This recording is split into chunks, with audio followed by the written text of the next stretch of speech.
আলু চাষিদের দুর্দশা ইস্যুতে আলুর ন্যায্য দামের দাবিতে সরব। আলু চাষির কান্নার সঙ্গী করে প্রচারে ঝাড়গ্রাম বিধানসভার সিপিআইএম প্রার্থী অর্জুন মাহাতো। ঝাড়গ্রামের গ্রামগঞ্জে সিপিআইএম প্রার্থীর জোরদার জনসংযোগ।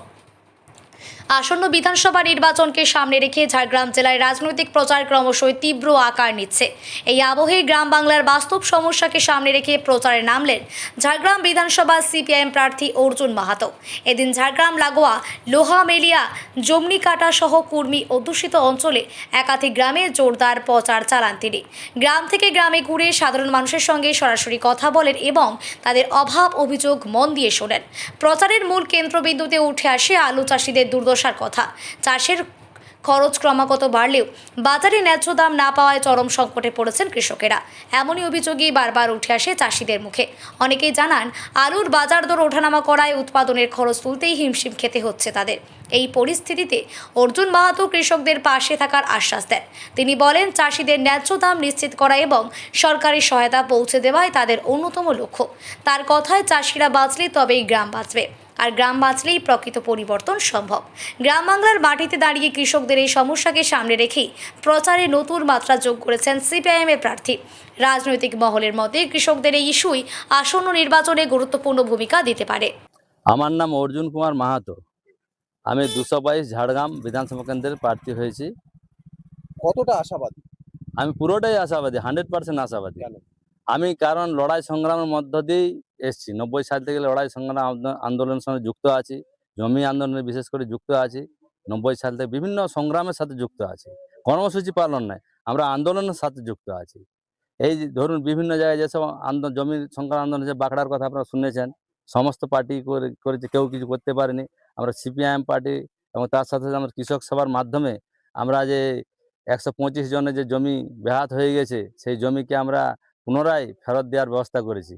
আন্দোলন করেছি, সংগ্রাম করেছি। শেষমেশ আদালতের দ্বারস্থ হয়ে হাইকোর্টে কেস হয়েছে। কেসের মাধ্যমে চাষিদের জমি আমরা ফেরত দিতে পেরেছি। এটা একটা উদাহরণ মাত্র দিলাম। বিভিন্ন জায়গায় যে ধরনের আন্দোলন চলছে, এর সাথে আমাদের মজুরি আন্দোলন তো আছেই। তার সাথে সাথে রয়েছে কৃষকদের যে চাষের ফসলের ন্যায্য মূল্য পাচ্ছে না। ধান বলুন, পাট বলুন, সরষা বলুন, বিশেষ করে আলু চাষিরা তার জমি থেকে আলু তুলতেই পারছে না, আত্মহত্যা করছে অনেক। এই সবগুলোর জন্যই আমাদের আন্দোলন। এই সরকারের এত রকম ভাতা, তার বিরুদ্ধে কি করে লড়বেন? এই ভাতায় আমরা বিশ্বাস নেই। আমরা চাই কাজ। ভাতায় আমরা বিশ্বাস নাই। জনগণের যে কাজ, আমি যদি কাজ পাই, আমরা কলকারখানা চাই, ছেলে মেয়েদের চাকরির ব্যবস্থা চাই, কোনো ভাতা আমরা চাই না। ভাতায় আমরা বিশ্বাসী নয়। আমরা বিশ্বাসী স্থায়ী সম্পদের উপর নির্ভর করে।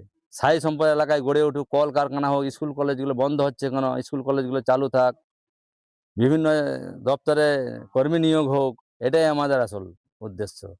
কুর্মী ভোট, আপনার এলাকায় কুর্মী ভোট কত, এবং এই কুর্মী ভোট কি এবার একটা প্রভাব ফেলবে মনে করছে? কুর্মী ভোট বলতে, কুর্মীদের সাথে আমরা এখন নয়, সে 90 সাল থেকেই আছি।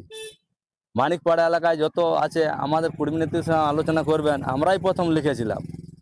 1994 সালে আমার লরিতে আমি লিখেছিলাম কুর্মী রোড শোয়ে। এখন 2026 সাল, তখন থেকেই 1990 সাল থেকেই মিটিং মিছিল হয়। এখন তো আমাদের অনেকগুলো সত্তার মানে জাতীয় আন্দোলনের ভাগ হয়ে গেছে, তখন একটাই মাত্র ছিল, সব একই জায়গায় মিটিং করতে মানিকপাড়াতে। আমরা তখন থেকেই কুর্মীদের সঙ্গে আছি। কুর্মীর সমস্ত দাবি দাবাকে আমরা পূর্ণ সমর্থন করি। কুর্মীরা কি আপনাকে সমর্থন দেবে? আশা করে দিবে। আমরা যখন তাদের প্রত্যেকটা সংগ্রামের মধ্যেই আছি, দেবে, আশা করি।